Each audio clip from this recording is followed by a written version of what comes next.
Los pronombres posesivos son esas pequeñas palabras que determinan qué le pertenece a quién. Además, sirven para establecer relaciones con personas, animales o cosas. Ahora mira el cuadro.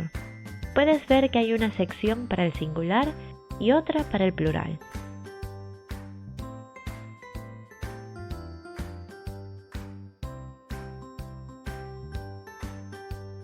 El número depende de la cantidad de sujetos de los que hablas, no de los propietarios.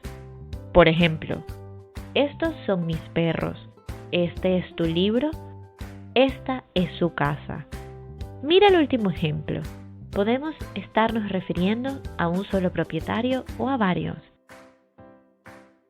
Como puedes ver en el cuadro, son súper fáciles, especialmente porque él, ella, usted, ustedes, ellos y ellas usan los mismos pronombres, tú para el singular y sus para el plural.